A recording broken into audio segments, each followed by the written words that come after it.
अच्छा बेटे, कल हमने चीज़ पढ़ी थी, आखिर में हम बाइंडिंग एनर्जी पर न्यूक्लियन तक आ गए थे, which is measure of nuclear stability है। जिन न्यूक्लियाइड की बाइंडिंग एनर्जी पर न्यूक्लियन ज़्यादा होती है और ज़्यादा स्टेबल होते हैं, they are least likely to decay. और जिनकी बाइंडिंग एनर्जी पर न्यूक्लियन हमारे पास कम होती है, वो अनस्टेबल होते हैं। अनस्टेबल होने की वजह से उन्हें डिके करना ही है। ठीक है। अच्छा, कल एक तो ये था, कल एक मैं एग्जांपल कर binding energy per nucleon of helium nucleus having a mass of helium nucleus का बेटा मास कल मुझे पता नहीं था, मैंने कहा था मैं उसको डिटर्मिन करके बता दूंगा आपको। तो वही है हमारे पास कि मास इसका। मैं भी सुना है कि उधर बाय इंग्लैंड वगैरह में सीरीज कैंसिल हो गया। बेटे आवाज़ नहीं आई आपकी मुझे क्लियर, क्या कह रहे हो? मैं कह रहा हूँ कि मैंने सुना है कि इंग्लैंड में सीरीज कैंसिल हो गया ये लेवल। नहीं बेटे, कोई कैंसिल नहीं हो रहा ना, क्योंकि अपडेट है ना ऐसी ने, अगर कैंसिल हो रहे होते तो कुछ ना कुछ तो हमें भी पता होता ना। उनकी नई अपडेट जो आई उसमें उन्होंने कहा कि पेपर अपने टाइम पे होने हैं, मैं सही कहूँ तो। जो अपडेट नेट पे जाके देखो बेटे, ठीक है, उन्होंने कहा हुआ है, उन्होंने मार्च का भी कहा कि मार्च में और मई जून में अपने टाइम पे पेपर्स होने हैं। और सर मैं वो एलजीएस गुलबर्ग का जो कल पेपर है फिजिक्स का, आप बताएंगे कि उसमें आ क्या रहा मुझे क्या पता बेटे। बाइंडिंग है। एनर्जी सर फॉर सुनने में आ न्यूक्लियस रहा है हैविंग कि अ, ठीक है, of helium having a mass of, this is 4.002604 U के अंदर है। ठीक है। यू मीन अब यूनिफाइड एटॉमिक मास यूनिट है। ठीक है, you is unified atomic mass unit के अंदर इसको आपने चेंज करना खुद केजी के अंदर। ठीक है, एक मिनट बाद मैं देखूँ मुझे मुझे वैल्यूज मिल जाए, एक मिनट बटे।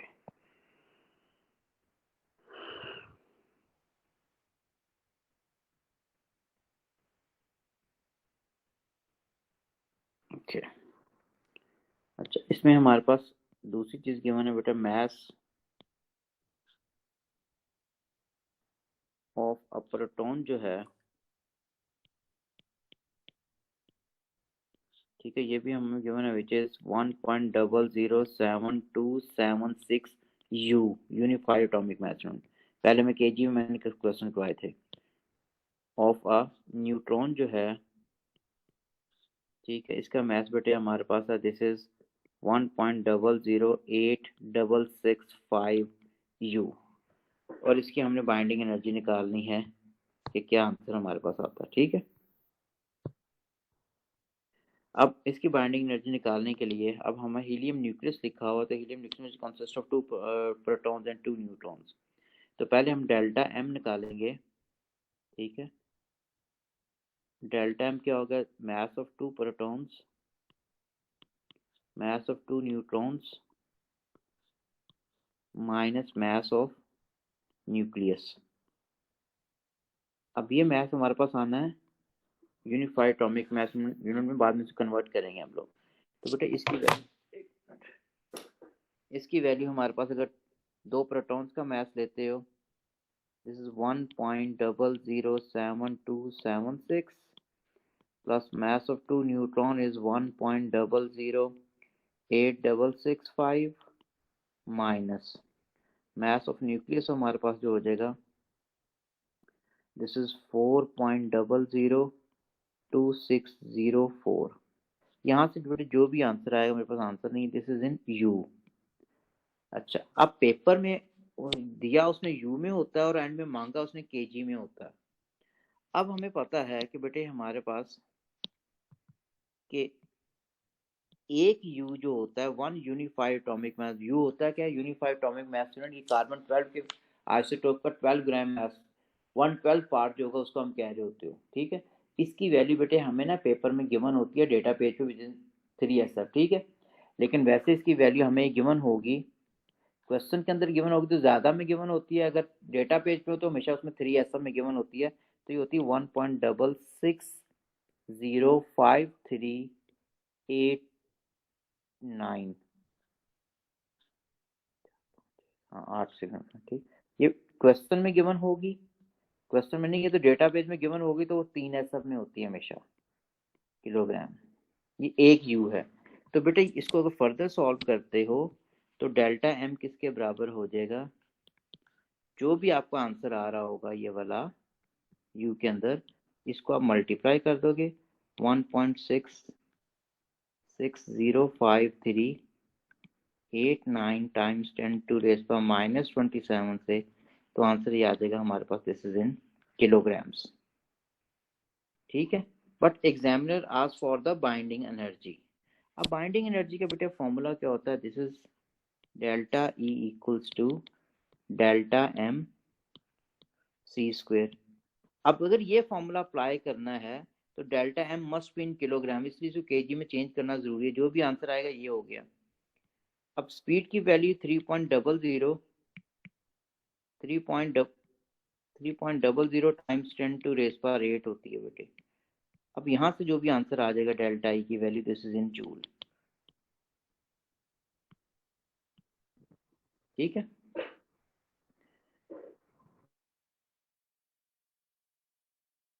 मेरी उसकी वैल्यू आती है वैसे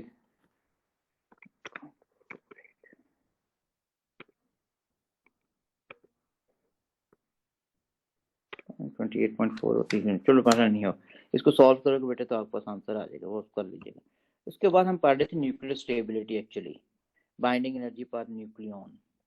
अब मेजर चीज इसकी है थी कि इसका ग्राफ क्या बनता है।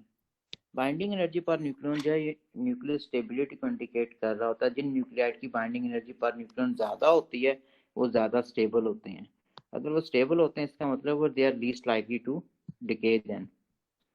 अब इनका अगर ग्राफ बनाए हम लोग,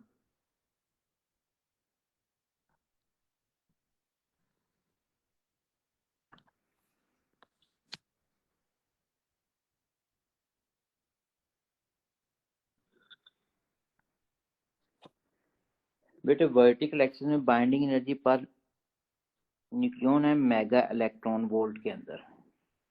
ठीक है, this is delta E over A, चाहे जूल के अंदर ले लो वो भी ठीक है। ठीक है, वो भी जूल में भी लिख सकते हैं आप लोग। ठीक है, चलो जूल के अंदर ही ले लेते हैं क्योंकि वैल्यू तो याद नहीं करनी होती ना। यहाँ पे क्या होता है, न्यूक्लियन नंबर जो ए होता है जिसके कोई यूनिट नहीं है। अब ग्राफ जिसका बनता है, ग्राफ भी पेपर में जब आया गिवन ही हुआ था, ग्राफ बेटा इसका ये बनना होता है इस तरह,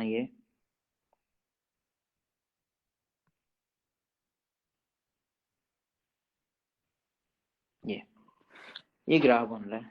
अब यहाँ पे हमारे पास इस जगह पे हमारे पास सबसे ज्यादा वैल्यू आ रही है और इस जगह पे सबसे वैल्यू आ रही है। अगर यहाँ पे मैं वर्टिकली देखूं कि मेरे पास कितना मैथ नंबर आ रहा होता है, तो ये हमारे पास नया मैथ नंबर आ रहा होता है 56।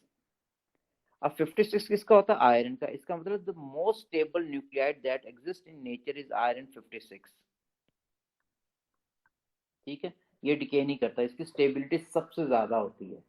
मैंने ये कहा था बाइंडिंग एनर्जी पर न्यूक्लियन जो है न्यूक्लियर स्टेबिलिटी को इंडिकेट करता है। जिन न्यूक्लियाइड की बाइंडिंग एनर्जी पर न्यूक्लियन ज्यादा वो ज्यादा स्टेबल है। ठीक है, अगर ज्यादा स्टेबल है तो हमारे पास, बाद में आयरन की न्यूक्लियर बाइंडिंग एनर्जी निकालने के लिए भी क्वेश्चन भी करवाता हूँ। ठीक है, तो इसकी आयरन जो है सबसे स्टेबल न्यूक्लियाइड है पीरियोडिक टेबल के अंदर जो एग्जिस्ट करता है। अब जिन न्यूक्लियाइड की बाइंडिंग एनर्जी पर न्यूक्लियन है वो अनस्टेबल है। अगर अनस्टेबल है तो डेफिनेटली उन्होंने डिके करना है ताकि वो स्टेबिलिटी की तरफ आ सके। जैसे कि हमारे पास देखते हैं न्यूक्लियर फिजन या फ्यूजन रिएक्शन होता है बेटे। न्यूक्लियर न्यूक्लियर फिजन रिएक्शन जो होता है, ठीक है, उसमें क्या होता है कि हमारे पास बेटे एक यूरेनियम का न्यूक्लियस होता है, मैं बाद में लिख दूंगा समझा दूंगा, ये वाला। ठीक है, इसकी अनस्टेबिलिटी को हम इंक्रीज करते हैं। अब इंक्रीज कैसे करते हैं, अभी हमने जो चीज पढ़ी हो ये चीज पढ़ी बेटे। हमारे पास यहाँ पे 56 था बेटे, यहाँ पे कहीं 235 कहीं यहाँ आ रहा होगा, मैं सपोज कर रहा हूँ इस जगह पे। ठीक है, मैंने इसकी अनस्टेबिलिटी को इंक्रीज करना है बेटे। इसकी अनस्टेबिलिटी को इंक्रीज करने का मतलब ये है कि मैं इसको यहाँ पे अगर ले लूंगा तो उसकी अनस्टेबिलिटी और क्या हो जाएगी, इंक्रीज हो जाएगी। बाइंडिंग एनर्जी पर न्यूट्रॉन कम है ना, इसकी 235 है, तो मैंने इसका क्या किया, एक स्लो न्यूट्रॉन इंजेक्ट किया। ठीक है, तो किसी भी न्यूक्लियाइड की, किसी भी एलिमेंट की अनस्टेबिलिटी अगर इंक्रीज करनी है तो उसके अंदर आप एक स्लो न्यूट्रॉन इंजेक्ट करते हो। अब पेपर में आया कि न्यूट्रॉन क्यों इंजेक्ट करते हो, कि न्यूट्रॉन इंजेक्ट करने से उसका मास नंबर इंक्रीज कर जाता है, जिसकी वजह से binding energy per nucleon decrease कर जाती है। ठीक है, क्योंकि ये क्या हुआ, ये हमारे पास क्या बन जाएगा, यूरेनियम 236 हो जाएगा ना 92, because in any nuclear reaction there is no change in the mass number, charge number, mass and energy. 235 plus 1 कितना हो गया, 236 ही बनना। 92 प्लस 0 किसके बराबर, 92 ही होना है। अब ये 236 अगर देखते हो यहाँ पे, इसके ये और ये 235 था, 235 यहाँ पे, 236 यहाँ पे आ रहा है। 235 की बाइंडिंग एनर्जी पर न्यूक्लियन क्या है, वो ज्यादा है बेटे। 236 की बाइंडिंग एनर्जी पर न्यूक्लियन क्या है, वो कम है। इसके बाद 236 ज्यादा अनस्टेबल है। तो हमने न्यूट्रॉन क्यों लिया था, ताकि इसका मास नंबर इंक्रीज कर दे और binding energy per neutron decrease कर दे और ज्यादा अनस्टेबल जोन में चला जाए। अगर अनस्टेबल जोन में जाएगा तो एट ए टाइम ये स्प्लिट अप करेगा, ये टूटेगा। टूटेगा क्यों, ताकि स्टेबिलिटी की तरफ आ सके ये। ठीक है ना, तो हमारे पास ये हो गया। अब जब पेपर में पूछा होता है कि न्यूट्रॉन क्यों लेते हैं और न्यूट्रॉन स्लो क्यों होना चाहिए। न्यूट्रॉन बेटे स्लो इस सेंस में होना चाहिए, neutron does not possess any charge. अगर न्यूट्रॉन की स्पीड ज्यादा होगी तो वैसे ही पास कर जाएगा इसके अंदर से। न्यूट्रॉन की अगर स्पीड ज्यादा होगी तो वैसे ही पास कर देगा। तो आप ये चाह रहे हो कि न्यूट्रॉन इसके अंदर जाके रुक जाए, रुकेगा तो इसका मास नंबर इंक्रीज कर देगा ना, न्यूक्लियन नंबर इंक्रीज करेगा।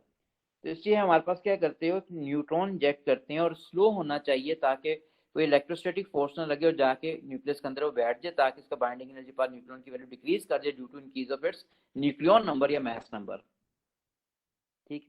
अच्छा, अब एट ए टाइम ये स्प्लिट अप होता है इनटू टू फ्रेगमेंट्स, बेरियम हो गया साथ क्रिप्टन हो गया, रटा नहीं लगाना इसको बेसिकली रिएक्शन को। ठीक है, स्ट्रोंशियम और जीनॉन भी निकल सकते हैं बेटे, लाजमी नहीं यही निकलना है। ठीक है, स्ट्रोंशियम और जीनॉन भी निकल सकते हैं, मैंने वैसे एग्जांपल ये ली है।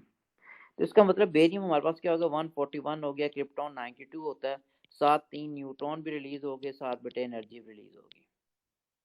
ठीक है।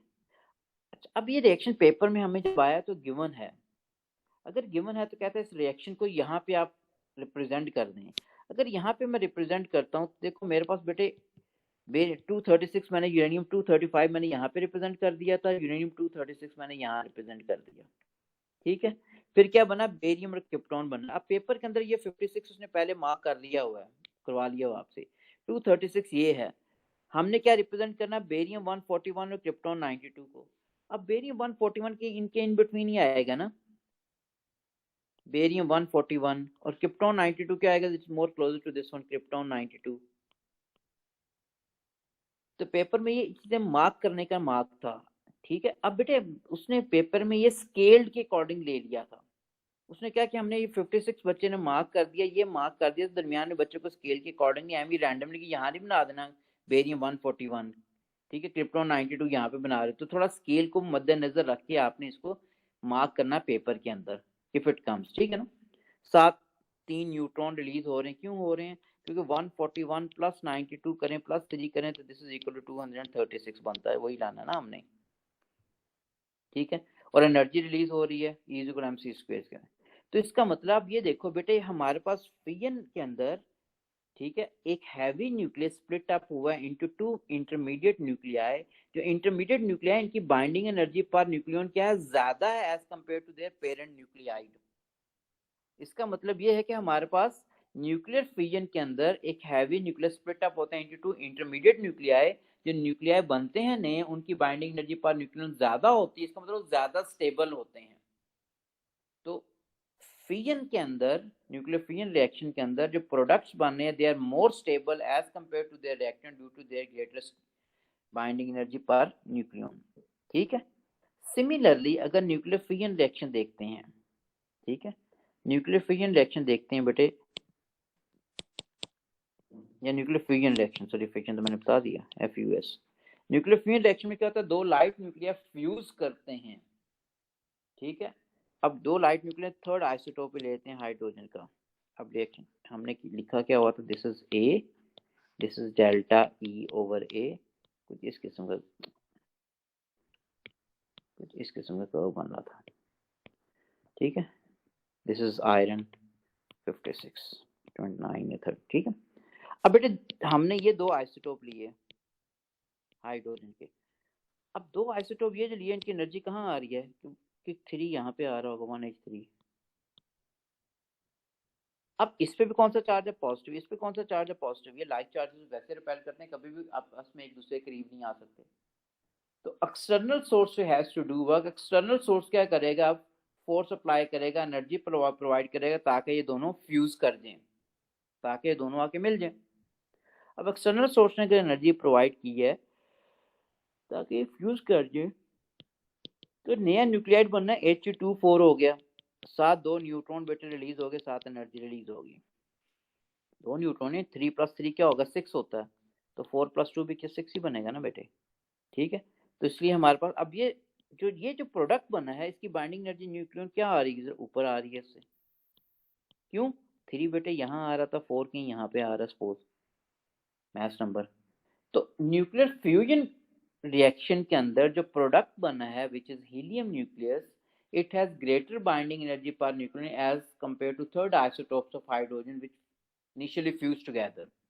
इसमें न्यूक्लियर फ्यूजन रिएक्शन के अंदर भी जो प्रोडक्ट्स बनते हैं, they are more stable as compare to their reactants.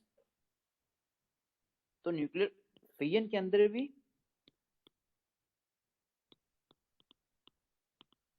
वो प्रोडक्ट ज्यादा स्टेबल हैं, और न्यूक्लियर फ्यूजन के अंदर भी प्रोडक्ट हैं, दे आर मोर स्टेबल। तो दोनों रिएक्शन में प्रोडक्ट्स जो बनते हैं वो ज्यादा स्टेबिलिटी जोन की तरफ जा रहे होते हैं। और ये हमेशा याद रखना, कोई भी अगर रेडियो एक्टिव सोर्स है वो स्प्लिट अप कर रहा है, इसका इसलिए स्प्लिट अप कर रहा है क्योंकि हमारे पास उसकी बाइंडिंग एनर्जी पर न्यूक्लियन कम है, तभी वो ब्रेकअप कर रहा है। ठीक है, तो जितनी बाइंडिंग एनर्जी पर न्यूक्लियन ज्यादा होती जाएगी, इसका मतलब स्टेबिलिटी की तरफ आता जाएगा। यूं यूं निकलते जा रहे होते हैं पार्टिकल, ज्यादा स्टेबल बनते जा रहे होते हैं। ठीक हो गया, तो अब इसी चीज को हम बेटे लिख लेते हैं। इसमें किसी को कोई कंफ्यूजन तो पूछ लो बेटे। ओके,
अच्छा जी, अब इसी चीज को मैं लिखता हूँ। Significant binding per nucleus major nucleus stable nucleus with greater binding energy per nucleus are more stable and least okay.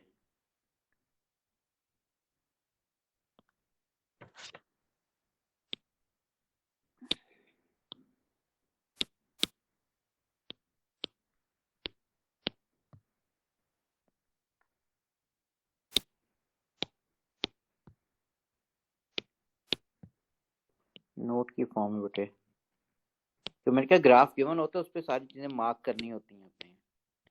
पहली चीज तो आ गई, the peak of curve corresponds to iron 56, which is the most stable nuclide that exists in nature. ठीक है, दूसरा जो है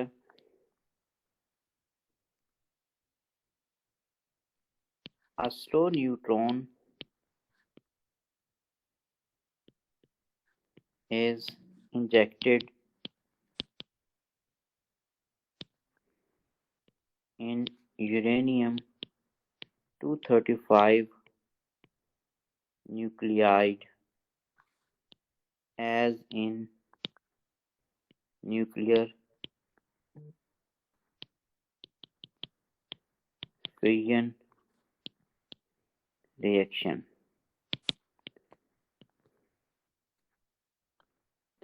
Injection of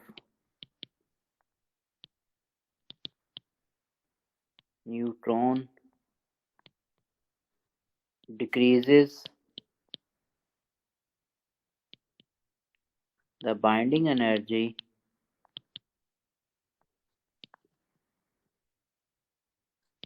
per nucleon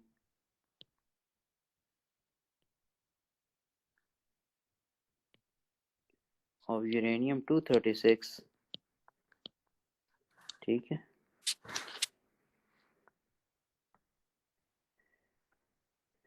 to increase its unstability.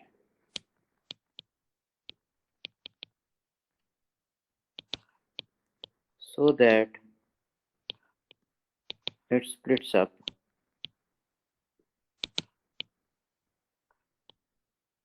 quickly, ठीक है. Slow neutron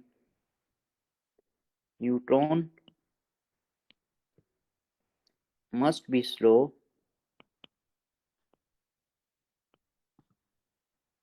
because it does not experience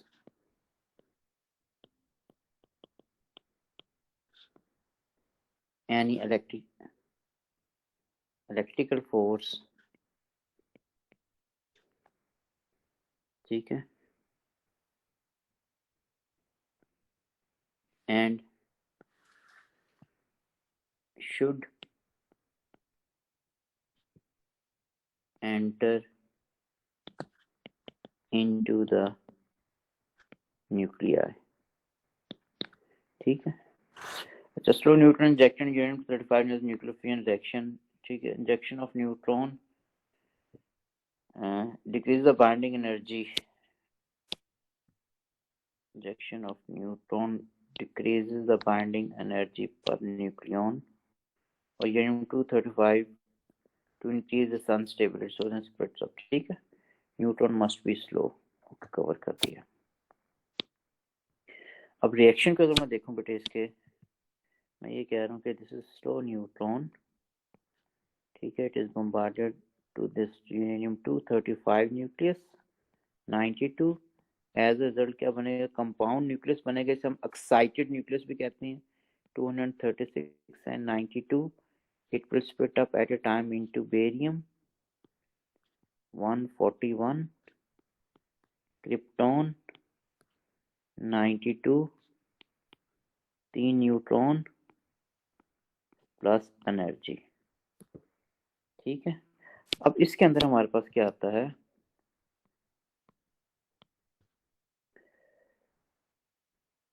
the products of fission reaction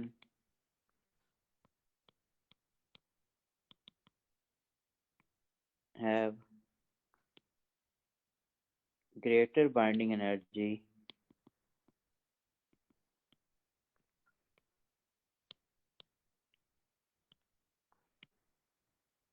per nucleon,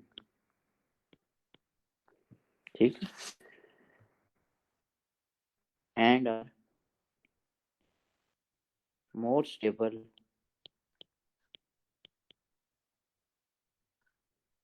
as compared to their parent nuclide, ठीक है. चौथी चीज आ न्यूक्लियर फ्यूजन के अंदर, in nuclear fusion reaction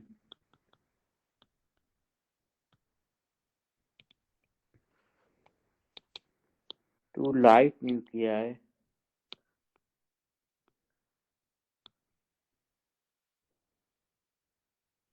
are fused nuclei with lesser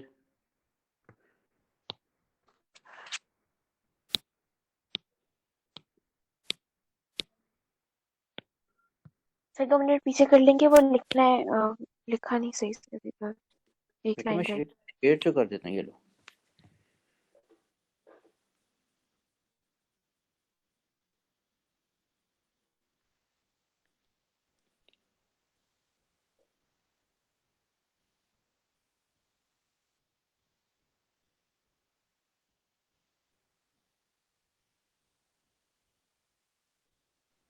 sir जो admission भिजवाने का process है उस बारे में किससे बात करनी है, आपसे या सर इमरान से? इमरान साहब से बेटा, क्योंकि वही करते होते हैं। ठीक है बेटा, चलो। Okay, in nuclear fusion reaction two light nuclear with laser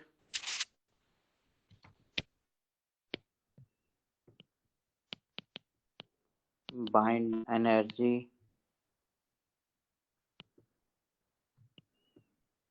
per nucleon are combined या fused together to form helium nucleus.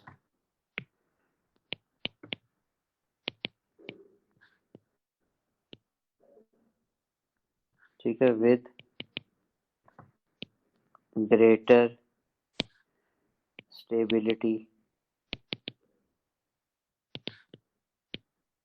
due to its greater binding energy per nucleon.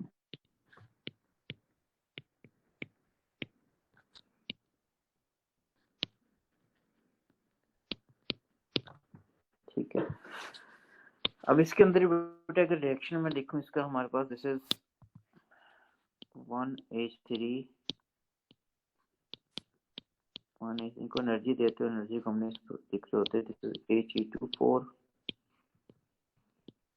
Plus 2 neutron release हो गए plus energy release हो गई।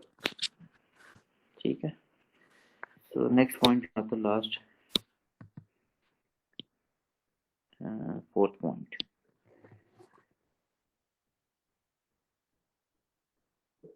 In both nuclear fission and fusion process reactions या process products are more stable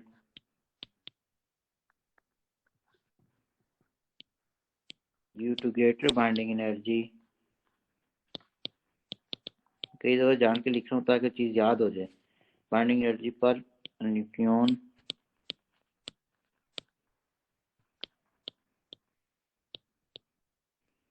ठीक है, as compared to reactants या parent nuclide.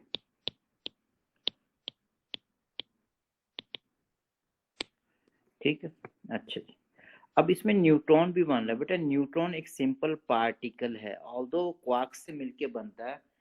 ठीक है, उसमें एक अप क्वार्क होता है, 2 डाउन क्वार्क होते हैं, लेकिन न्यूट्रॉन की बाइंडिंग एनर्जी पर न्यूक्लियन नहीं होती, वो न्यूक्लियस की होती है।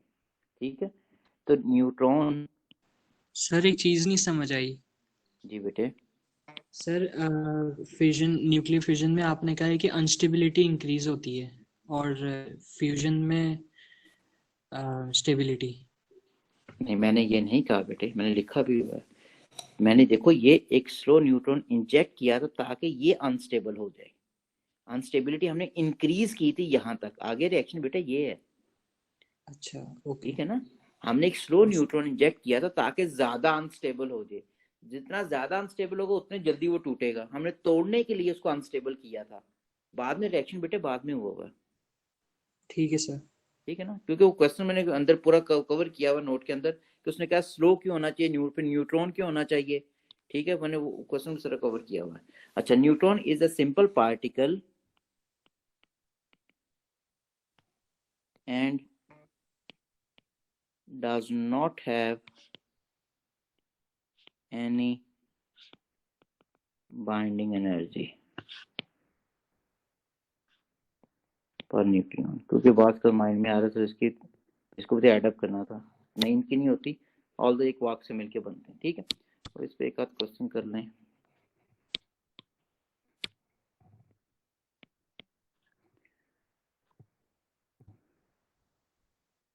Calculate the binding energy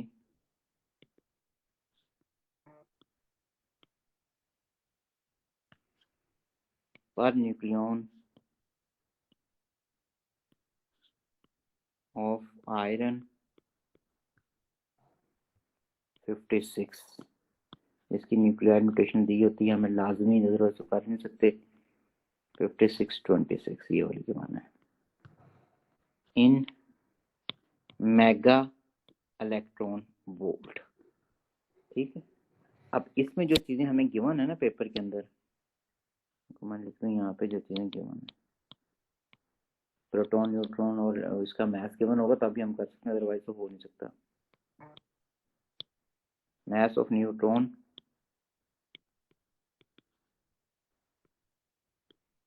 this is 1.675, ठीक है। अब मैंने जो जितनी मेरी गिवन थी मैंने उसके मुताबिक करना है ना। अब इसमें गिवन इतनी है 8 SF में नहीं गिवन, इसमें 4 SF में गिवन 5 टाइम्स 10 टू रेज पर -27 kg। इससे पहले हमने 7 SF में लिखी थी, 7 स्टूडेंट फिगर्स के अंदर, ठीक है। मास ऑफ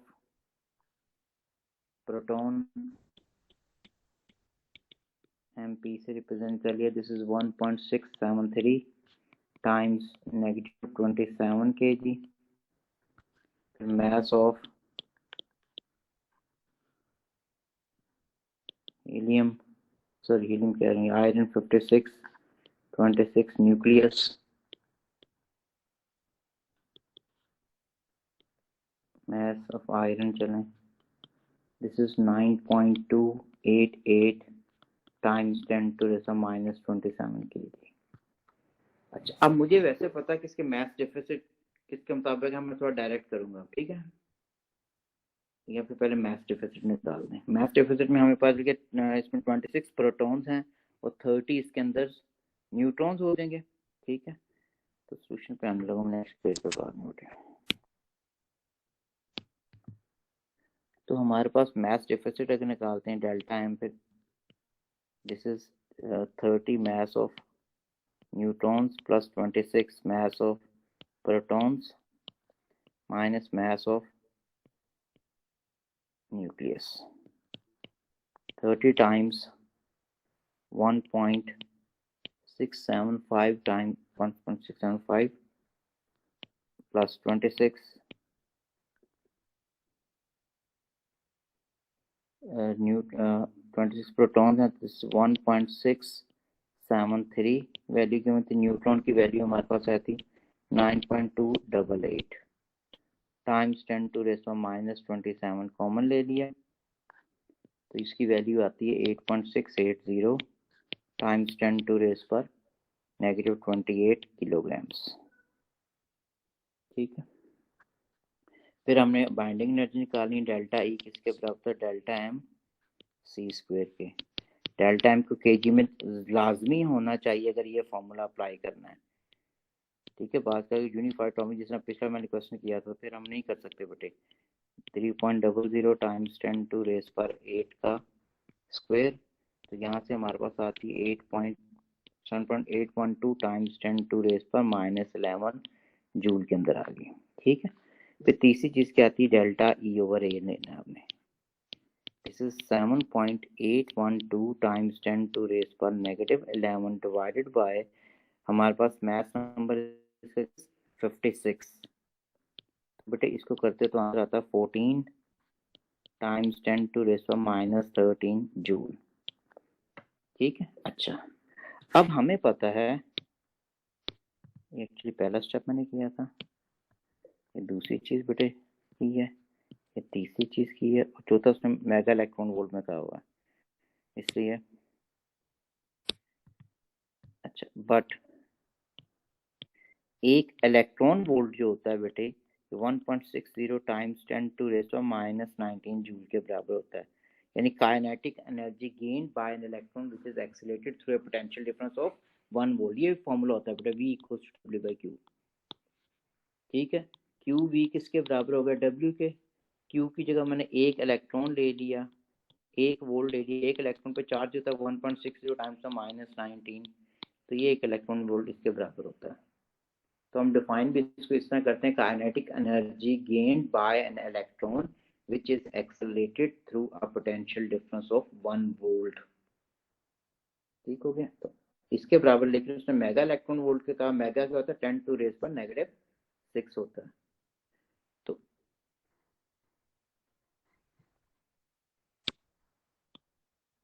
अच्छा, तो 1 मेगा इलेक्ट्रॉन वोल्ट बेटा किसके बराबर आ जाएगा? तो 1 मेगा इज 10⁻⁶ हो गया, 1.60 टाइम्स 10⁻⁻, तो ये हो जाएगा 1.60 टाइम्स 10⁻⁻13 जूल। तो हमारे पास आंसर जो पहले आया हुआ डेल्टा E/A का 14 टाइम्स 10⁻⁻13, इसको अगर आप डिवाइड कर दोगे 1.60 टाइम्स 10⁻⁻13 से, तो हमारे पास आंसर है 14 को अगर डिवाइड करें हम लोग 1.60 से, तो 8.75 आता है, 8.75 मेगा इलेक्ट्रॉन वोल्ट। ठीक हो गया। अच्छा, ये हो गया बेटा बाइंडिंग एनर्जी पर न्यूक्लियन। अब सर, जी बेटे, जो हमने पहला पार्ट नहीं किया, जो डेल्टा एम निकाला है, वो मैं कर रही हूँ कैलकुलेटर पे, तो मेरा आंसर 8.446 इंटू 10⁻⁻26 आ रहा है। Let me do it. बेटे एक मिनट, मैं खुद कर लूँगी तो।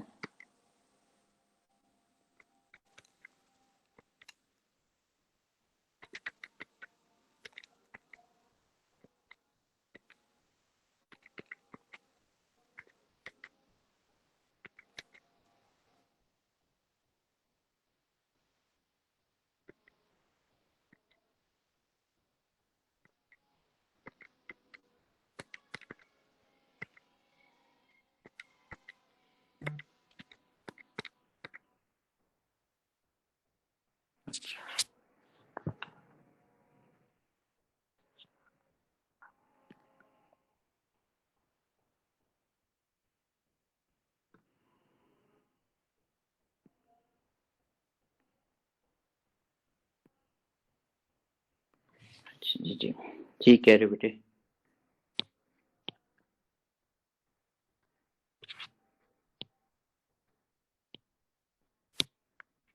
बेटे इसकी वैल्यू मैंने गलत लिखी, 8.446 टाइम 10⁻⁻26 हो गया। तो इसका मतलब 8.446 टाइम्स 10⁻⁻26 को अगर मैंने मल्टीप्लाई कर दिया,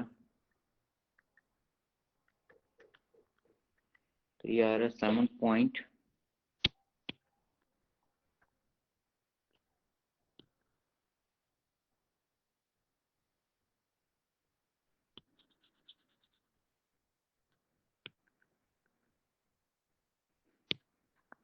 This is 7.6014 times 10⁻⁹ तो 7.6014 टाइम्स 10⁻⁹ को बेटे अगर हम डिवाइड कर देते हैं 56 के साथ, तो आंसर आता है 1.357 टाइम्स 10⁻⁻10।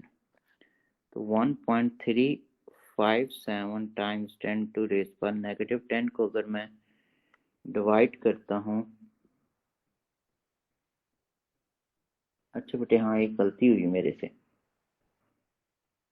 मैं सब न्यूक्लियस का ऑर्डर मैंने गलत लिख दिया हुआ है। गलती बेटे मेरे से हुई, ये वैल्यू गलत लिखी हुई है, नेगेटिव। मैंने क्वेश्चन आंसर उसका -26 है बेटे, ये -27 नहीं है। सारे मेल करना पड़ना दोबारा, चलो मैं बाद में करके भेजता हूँ, ठीक है, लेकिन कॉन्सेप्ट तो क्लियर हो गया ना बेटे, इसको मैं बाद में करके भेजता हूँ। ये वैल्यू -27 मैंने कॉमन लेके ना सारी गड़बड़ कर दी।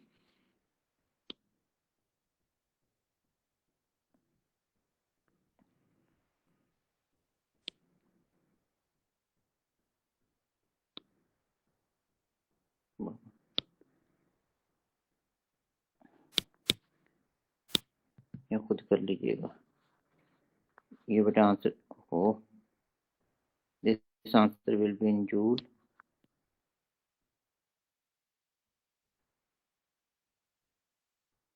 यहाँ से भी क्या आएगा जूल के अंदर, खुद कर लीजिए या फिर मैं करके भेज देता हूँ अभी। उसके बाद नेक्स्ट पार्ट के अंदर बेटे आगे हमारे पास न्यूक्लियर स्टेबिलिटी के बाद हाँ रेडियो एक्टिविटी, फिर मैथ सक्सेस तक खत्म हो जाएगा। रेडियो एक्टिविटी में पहले क्या था, ये इसका हिस्सा था, 16 में उसने A2 में डाल दिया ये।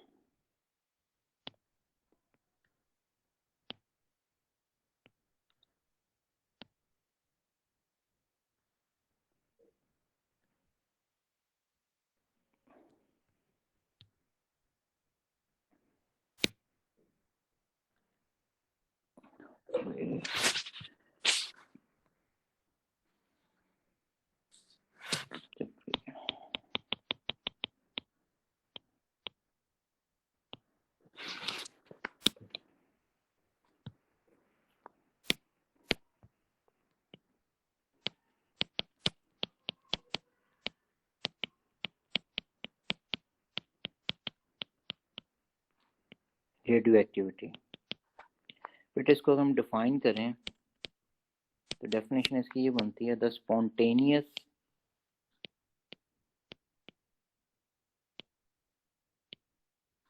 And random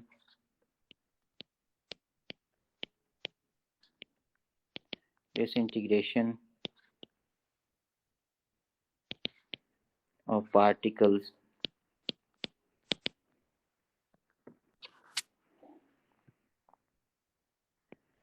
from the nucleus of unstable nuclide is radioactivity.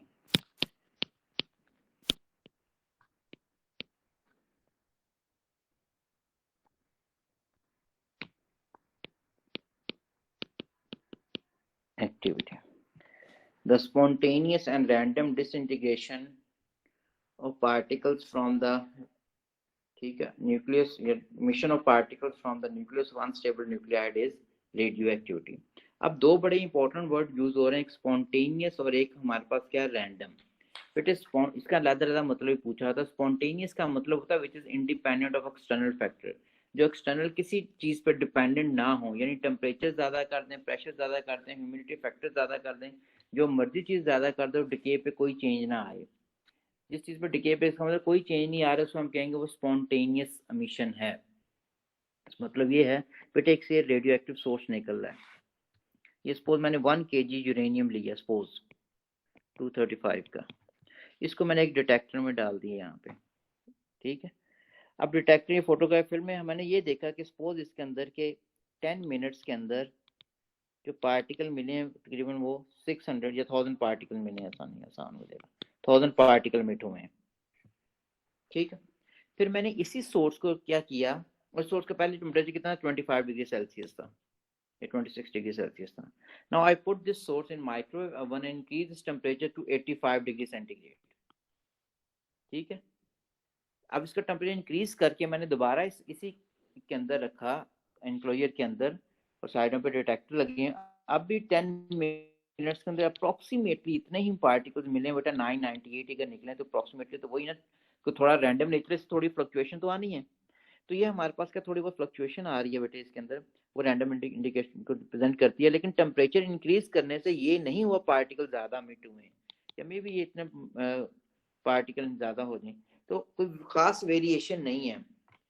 ठीक है, यानी कि टेम्परेचर इंक्रीज करने से ये नहीं हुआ रेडियो एक्टिव ज्यादा पार्टिकल मिट होना शुरू हो जाए, अल्फा बीटा गैमा या कम मिट होने से अप्रोक्सीमेटली अभी भी मिट हो रहे हैं। इसका मतलब है ये जो डिके है it does not depend upon temperature. Similarly आप ह्यूमिडिटी फैक्टर ज्यादा कर दो, प्रेशर ज्यादा कर दो, इलेक्ट्रिक फील्ड ज्यादा कर दो, मैग्नेटिक फील्ड ज्यादा कर दो, सारे फैक्टर्स को वेरी भी कर दोगे तो डिके पे कोई चेंज नहीं आनी। अगर डिके पे कोई चेंज नहीं आ रही by varying the external factors, तो हम कहेंगे ये स्पॉन्टेनियस डिके है, स्पॉन्टेनियस एमिशन है ये वाली। ठीक है।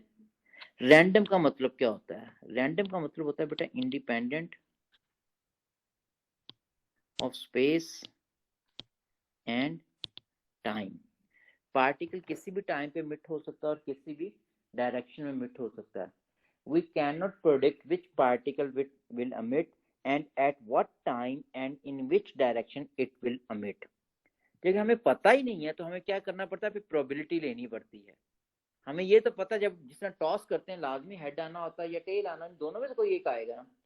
ठीक है, बिल्कुल वर्टिकल कॉइन खड़ा हो जाए चांसेस निग्लिजिबल ही होते हैं। तो यहाँ पे बेटे हमें पता है कि पार्टिकल तो मिट होने हैं, किस डायरेक्शन में मिट होने हैं, किस डायरेक्शन में मिट होने हैं वो हमें नहीं पता, लेकिन हम उसकी प्रोबेबिलिटी ले लेते हैं कि किस तरफ ज्यादा किस टाइम पे किस उस प्रोबेबिलिटी के ऊपर हम आ रहे होते हैं।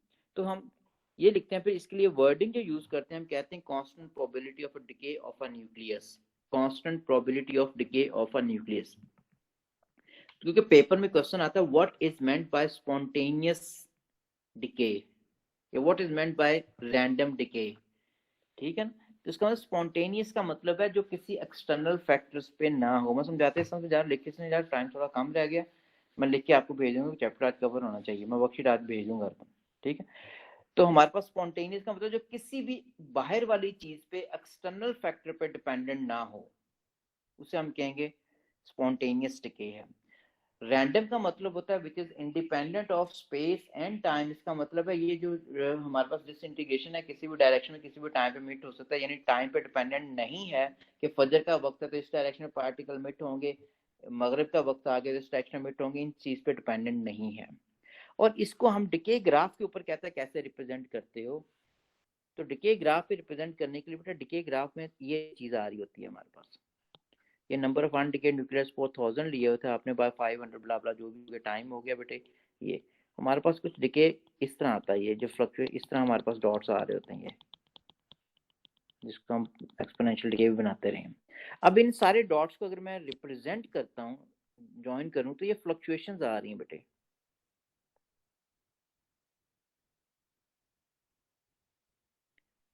ठीक है, अच्छा ये कहता है कि ये फ्लक्चुएशंस क्या इंडिकेट कर रही हैं बेटा, ये रैंडमनेस को इंडिकेट कर रही हैं। देखो कोई टाइम पे कुछ वैल्यू कोई वैल्यू ज्यादा हो रही, कोई वैल्यू कम होती जा रही एक ही टाइम के ऊपर। ठीक है ना, फ्लक्चुएशन आ रही है, तो जिस चीज में फ्लक्चुएशन आ रही है उसे हम कहते हैं रैंडम है। ठीक है, और ये हमारे पास अगर यही ग्राफ 25 डिग्री सेंटीग्रेड पे भी मिलता है, 85 डिग्री सेंटीग्रेड पे भी यही ग्राफ मिलता है, तो इसका मतलब ये क्या हमें रिप्रेजेंट कर रहा है ये कि ये स्पॉन्टेनियस है। यही ग्राफ मिलने का मतलब 1000 है ना, तो 500 होने में जितना टाइम लगा है वो हाफ लाइफ है, वो तो चेंज नहीं होती। 250 होने में जितना टाइम लगा अप्रोक्सीमेटली वो भी उतना ही है। तो इसमें ये एक्सटर्नल फैक्टर वेरी करने से मेरे पास हाफ लाइफ पे या काउंट रेट पे या पे फर्क नहीं पड़ा, ग्राफ का ट्रेंड एक जैसा आ रहा है डिफरेंट टेम्परेचर का मतलब this is spontaneous decay and the fluctuation of this graph is representing this is a random decay. ठीक है, ये भी क्लियर हो गया। अच्छा, अब एक हमारे पास आता है कि बेटे कि यूनिफाइड एटॉमिक मास यूनिट क्या होता है।